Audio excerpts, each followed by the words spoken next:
I was sick and tired of seeing everyone have so much fun on these little 110s, and it was about time we got one in the garage. So without further ado, I present to you the America 110.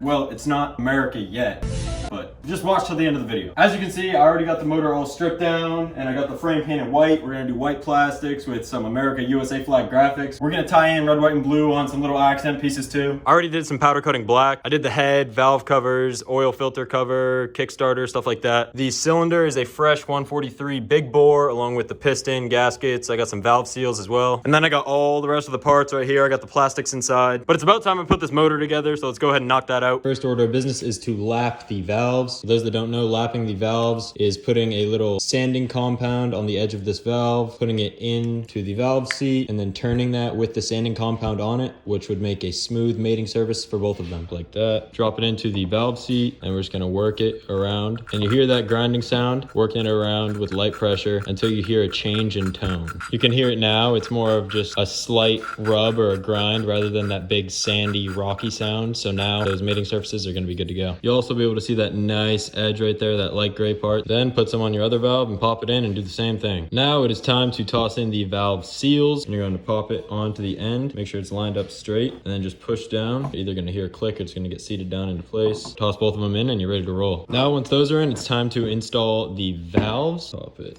in, slide it through, and do the same exact thing for the other valve. All right, both valves are in. Now it's time for the springs. One side is going to have paint on it. You can't really see it, but there's a little bit of red paint on this side, and there's no paint on this side. The paint on the valves is going to be facing out. Then once your spring is in, paint facing up, and you have your valve seat in, you're gonna need to use a spring compressor and compress down your spring. Now I'm using a god-awful spring compression setup, but once you get it compressed, you're going to take a pick and a bunch of grease and get your spring retainer on the end of your pick, and then you just have to work it in there. It really just sucks. They should completely seat it and keep the spring from coming out, so it should be stuck in there like this. All right, I just tossed in the camshaft, and now I got this dowel started. Then we can take this when it's all the way loose, work this dowel through it, push once you get it to go through. Then once you get them both in, position the half moon dowel pin so that the retaining plate fits over the top, and then screw it on. All right, off camera I just checked my ring gap. I had to file it down a bit, so if you get a TB parts big bore kit, you should probably file them down. Now let's take a dab of oil and lube up our wrist pin. I also put the circlip in on one side, so we're going to start the wrist pin on the side that does not have the circlip, and then ensure that your piston is facing the right way. So as you can see, intake is facing the back. This is the exhaust side facing the exhaust, and just place it over the connecting rod. Give it a little wiggle if you need to. Push it through, just like that. Now we have to come to the other side and put our second circlip in. Circlip in. Then we're gonna go ahead and do a brake clean wipe down on the gasket surface. I already razor bladed it, but it doesn't look perfect, but it'll rip. Now I like doing a teeny tiny little dab of Yon Bond on the case cracks. Then we can slide on the new gasket. Give the base of your cylinder a nice brake clean wipe down as well. Make sure all these mating surfaces are nice and clean. Now we're going to get the cylinder nice and lubed up. You can hit the rings too.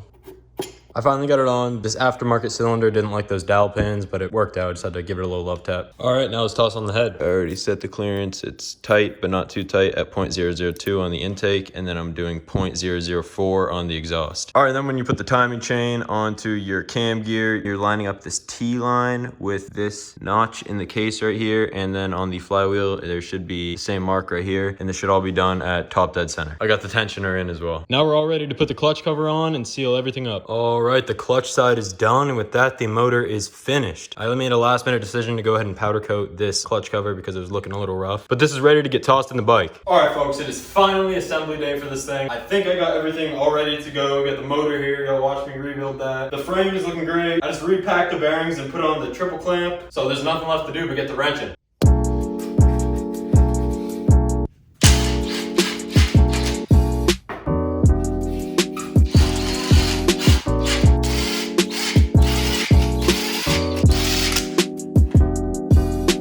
Starting to look like a dirt bike again, folks.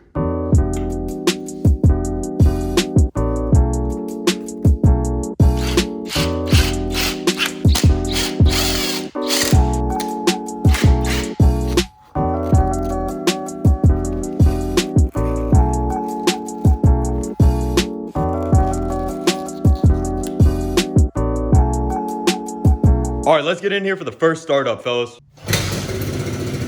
Let's go. Alright, it's been like a week since that last clip. Last time y'all saw this bike, it was an all-white, normal-looking KLX 110. I mean, it was clean, but it wasn't nothing special, and it definitely wasn't America last time y'all saw it. But since then, we've been busy being patriots, baby. So now I actually present to you the USA KLX 110 build.